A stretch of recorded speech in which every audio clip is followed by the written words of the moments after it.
What's up, everybody? Welcome back to the channel. Guys, this is the All-In Transformation with my man here, Nick Del Toro. So this is now episode number 3.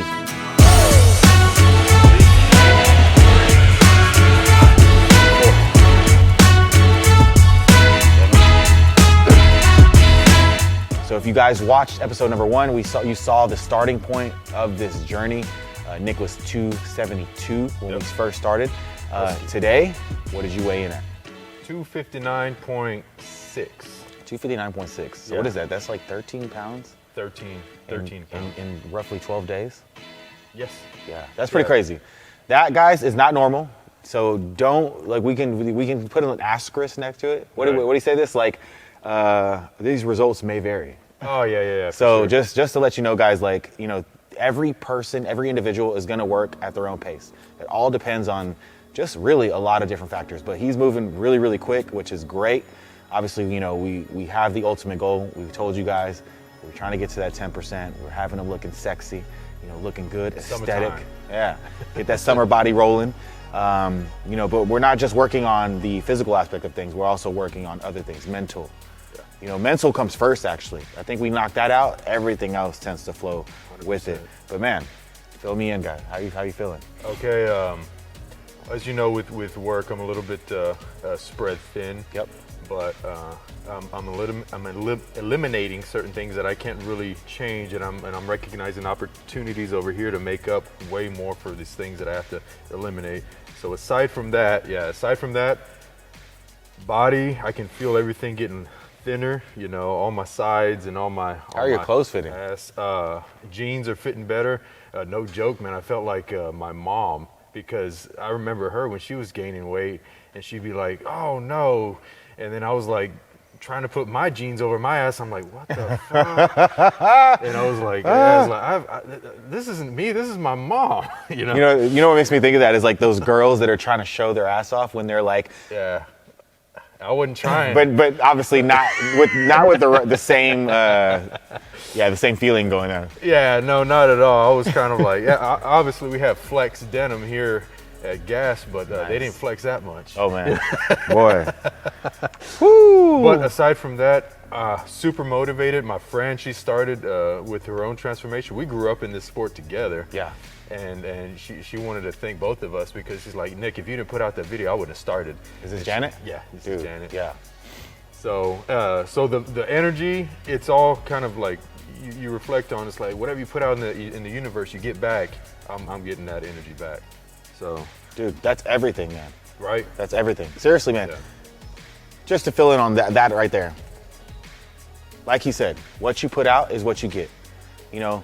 There's a quote in the Bible, ask and you shall receive, you know, and that goes both ways, guys. So if you ask for something good, he that seeketh knocketh, and to him that door shall open. So it's like if you seek something good, then you're going to receive something good back. And it's like universal law in a sense. So just keep that in mind. And this is why it's important that you want to be able to really work on the mindset. Like I mentioned in episode 2, we focus on building the mind just like we build the body because they both are one and the same. They work together.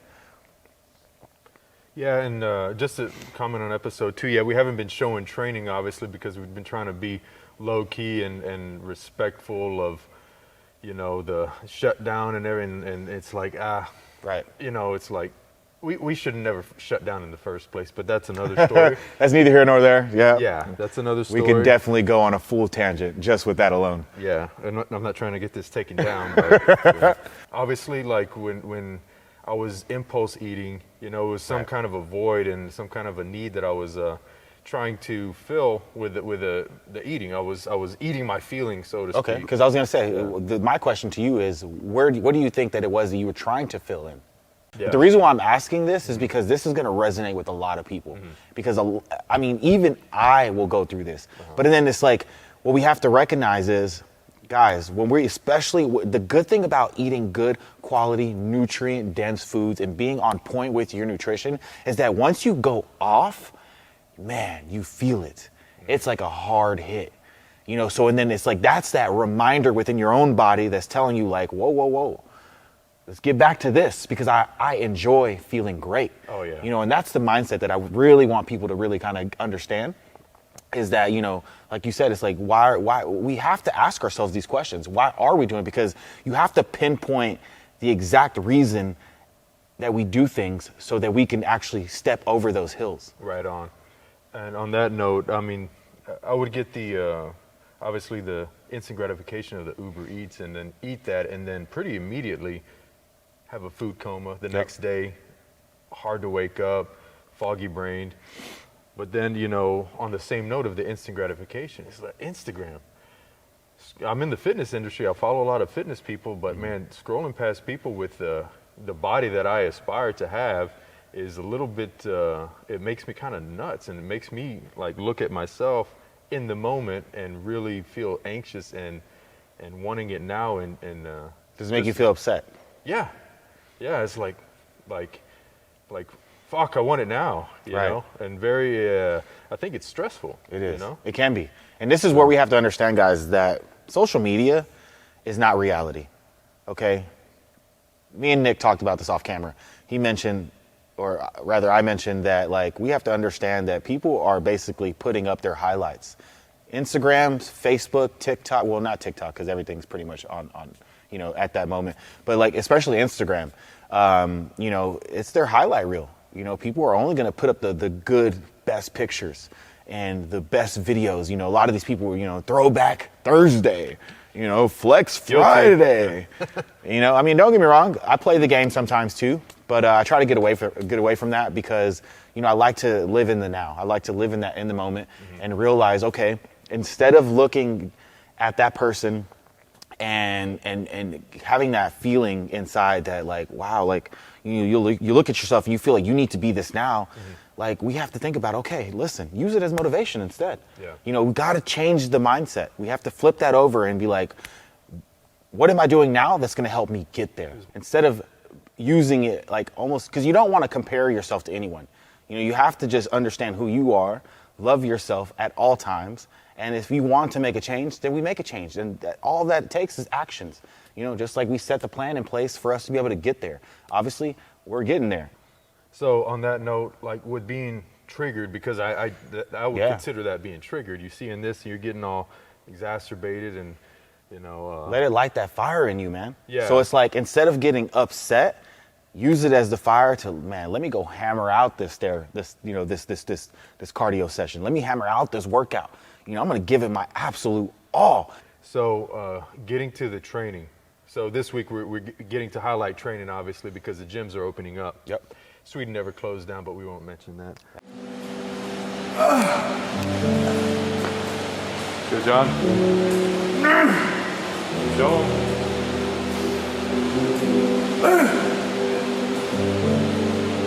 Feel the delta pump, and then you see everything is controlled, man. We're not going to be swinging. We might swing like when it gets like a little hard. Yeah. But we want to make sure that we're minimizing that as much as possible. I've been training as long as you've been training. Yeah. And obviously there's you know, very human condition of an ego, which I didn't know I had an ego until I trained with Jon, and just little cues that I'm like relearning things that should have been from the get-go through the workout, because everything in bodybuilding is based on connection and feeling the muscle working. Yep. Or else. So you want to be able to basically, like, you're using your mind to contract it, right? Your hands are just like the object that's holding it, but you come through and you're just pushing through and you're using that tricep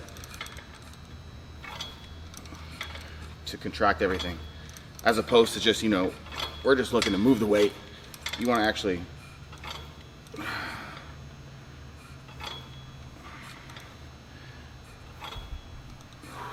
nice and controlled. You're putting that stress somewhere else versus versus the target muscle. Correct. And you're not going to get the desired effect of growing whatever muscle you're trying to focus on. Right. So there's definitely going to be different ways of training. You guys see Branch and Johnny, they train like savages. Obviously, it works for them. You know, I feel like there's always a kind of, there's always I'm not going to say a way of going about things, but you know, everyone has their own method to the madness, I guess you can say, right? Yeah. So for me personally, You know, I love to dive into that style of training as well. But to me, it's more so like every now and then. But for the majority of our training sessions, we have to focus on form and technique. You know, and this is where like being able to, because I told Nick, I was like, we have to get together and get some training sessions in, just so I can see like where can I help you improve? Because he's mentioning he wants to really build his arms. With any movement, you want to make it harder. So even though this is not necessarily very heavy, by focusing on the contraction and really getting a good negative here, you're making this movement that much harder and really getting a lot more out of the biceps. Slow it down even more. Really build those delts, get that upper chest, you know, going. I got it.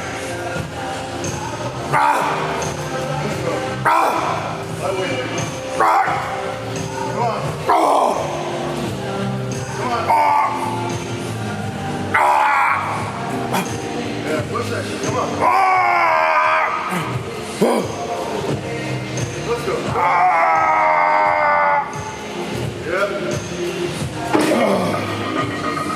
Still got a little something in me. Woo! I struggle with that when I'm seeing stars right now. You're looking at me. And I thought I knew, it's like, I know, I've done this, I've competed, you know, a few times. I've looked pretty good. I know what I'm doing. It's like, then I trained once with Jon, and it's like, oh shit, I forgot about this. I never felt this. I never tried this. Right. And So that's it. checked me. Yeah. That's it. You know, but that's why, again, you know, having someone there to be able to help you get you know, make those changes and see what's going on so that we can make those improvements and help you optimize the process in itself. You know, so that's what we were able to do with what did we train? We trained a little bit of chest. We trained, we trained chest, we trained shoulders, and we trained arms. Yeah, we didn't get the chest one on video though. Okay. So we got shoulders and with arms. delts and arms. Yeah. But just like little cues, man. Like especially like for example, we did rear delt flies. You know, kind of coming in, bringing that chest out, really focusing, using that mind to muscle connection on contracting those rear delts, because it's that honestly rear delts is probably one of the hardest muscles to build because you really can't see it. Honestly, back in itself, some people that are just genetically gifted like this guy, you know, has a good wide back, you know, and as he continues to improve, that I guarantee you will just keep getting better because his body just has like, you create that stimulus. You know, with myself, it's actually, my back was one of those things that was hard for me to build.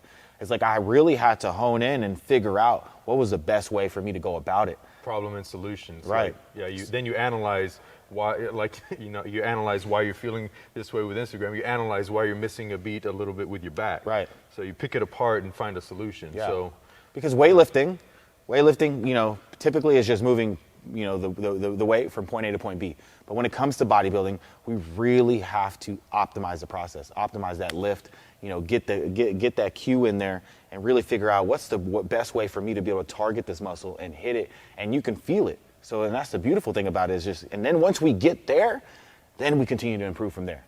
You know, so that's kind of what I was showing him just with that, when we did the curls. What else? Yeah. Oh, so the lateral raises. The lateral raises.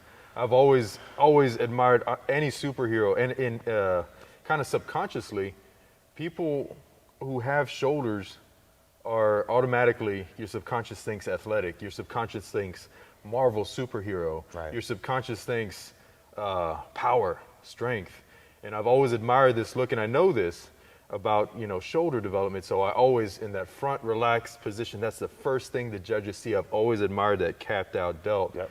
But I've always missed the connection. You know, I've always right. needed to over-establish that first before I actually feel it. So this time around, we did a couple of techniques of really slow tempos, and then some cues with the hands acting as levers, and then just pulling with the delts. Yep. So, but. And it's not to say that I know everything, man, but it's just, I know that, of course, with the knowledge that I have, I'm able to help him, you know, kind of do that. And because, I mean, obviously Nick knows what the hell he's doing. You know, he couldn't have built his physique without having that knowledge. But we can all learn. Hell, I know that I can still learn. This is why I enjoy watching people's training videos. I enjoy listening to Ben Pakulski with his stuff. Yeah. You know, and anyone that I can take in some information from, I'm willing to dive into it. You know, whether it be through training, whether it be through nutrition. I mean, it doesn't matter. You know, we all can get better. So first I need the connection, obviously, and we establish that on every single lift. From there, What do I need? So basically why I wanted to, I really wanted to get in with Nick and get some of these workout sessions in is because that way he can understand the type of intensity that needs to be brought to the training session. Obviously, but with proper technique and form. Technique before intensity. Yes. Technique before intensity. Because I could do 45, 50 pound dumbbells. Yep. I was doing that for years. I wasn't getting nowhere. Right. So. Because you're not creating that stimulus. Now we slow it down, we lower the weight, do it right. Obviously you get more out of it. You can feel, like, that's the beautiful thing is that you can feel the pump, man. You can feel everything just filling out, and that's how you know you're actually hitting the muscle. Because again, yeah, we can come in here, swing the weight around, moving from point A to point B, fucking go hard, you know, but are we actually getting what we think we're getting out of it? You know, a lot of the times that's not going to be the case. We have to, and this is where, you know, some of these guys have to fucking train super duper crazy and intense so that they can. And again, there's nothing wrong with that, but my mindset when it comes to training is, what can I do to minimize my risk of injury? You know, so all at the same time while still being able to get exactly what I want out of it. Right on. And then on top of the establishing the connection, then you apply the progressive overload, the heavier weights, the more the reps, and you know, but you can't jump this order of operations. No. Yeah. No, you have to get that down first, and that goes with anything. That's why with my, you know, if I'm working with just a normal client, someone that's looking to get in better shape and you know, heck, if they're looking to drop body fat or build muscle, we have to establish form and technique. That has to come first, because let's say we get you to do a squat, but now you're squatting, you're bending your back over, your ass is sticking out way too far. You know, you're throwing in way too much lower back into that movement, as opposed to, like, you know, keeping everything perfectly aligned, keeping your head straight, and being able to sink down like you're sitting in a chair, you know, and really just working the movement properly. We have to get that, because once you get that down, then again, we focus on building. We focus on creating more intensity through the training session. Solid foundation. That's it. Yeah. The foundation has to come first. So speaking of foundation, we established the connection, and then we hit every area of the delt. Because I was looking at some photos I took of you for Better Bodies. You're doing a row, and your rear delt is just like almost Kevin Levrone, well, reminiscent of that. Yeah, but it's like the whole nice diamond spade delt just hanging off there. It's like, damn, I want to build that on myself. That's the beauty of bodybuilding. Yeah. Because you can see something, it's like, I want to build that on myself. And then, you know, you don't just slap on some clay, but you know, you go and lift some weights. That was a pumping iron reference. Okay. You can throw in Q and Arnold. Yeah. So yeah, I'll do that actually in post. Yeah, like I said, we did rear delts, flies, overhead press, and then we went back to we went to upright rows. Yep. And then we went to basically 2 exercises per head on your delts. Right on. Because this week we only trained shoulders 1 time. What I like to do with delts is to be able to get at least 2 exercises in per head of the shoulder. So we did 2 for anterior, we did 2 for laterals, and then medial head, and then we did 2 for the rear delt. So, but why we did the rear delt first was because that was one of the parts that he was really wanting to emphasize for. So we want to be able to put that at the beginning. So and then again we went straight to the laterals, moved on to the overhead press. These things can obviously be switched, but I wanted for him to be able to kind of get that feeling first. What does failure mean? Let's just establish that for everybody. So basically failure, if we look at it from the RPE scale, RPE, rate of perceived exertion, you know, is like really pushing it to where you cannot get another rep in. That's going to be failure. You know, and then of course, from there we can go beyond failure. We'd hit drop sets and stuff, and then kind of push past that.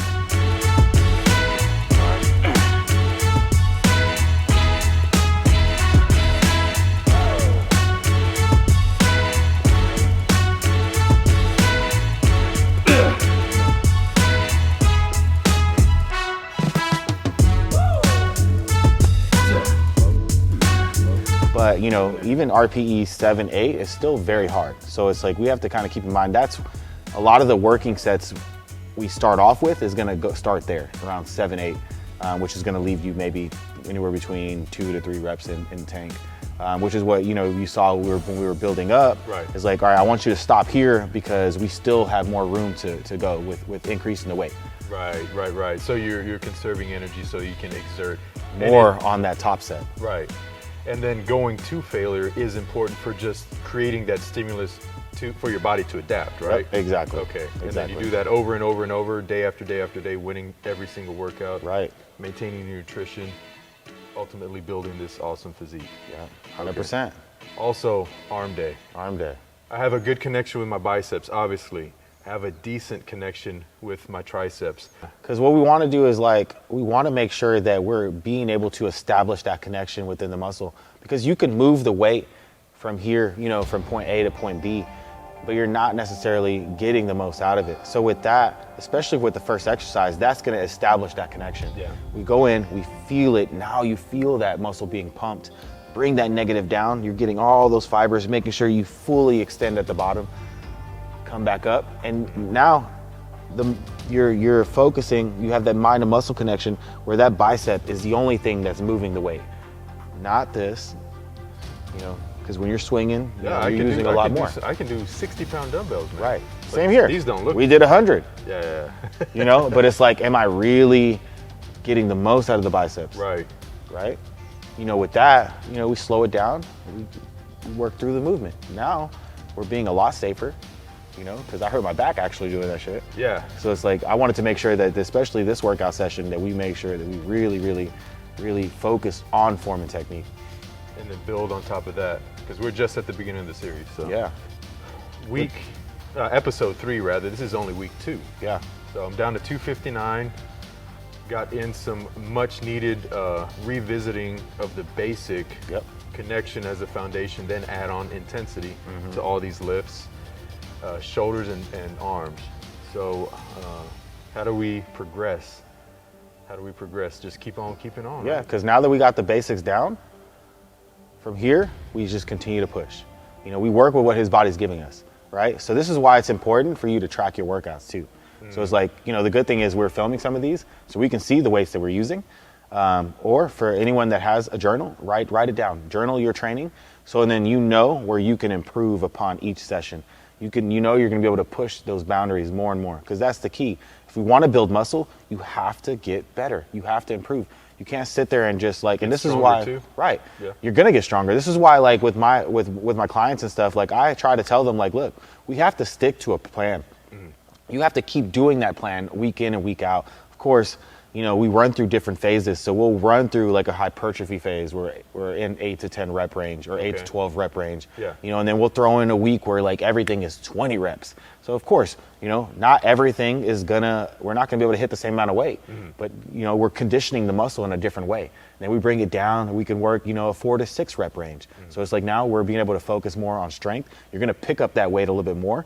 We increase the rest time between each set, so that you can be able to maximize those lifts. But now it's just, the point is to be able to work the different fibers, and again, condition the muscle in every way you possibly can, so that you're improving in every facet. Right, versus what I was doing, just spinning my wheels and then just kind of lifting as a hobby. Right, because if you want to get better, that's the goal for Nick, is to get better. So we're focusing and we're creating the program in itself so that he can improve his physique. And you'll see it, we're already getting there now. Yeah.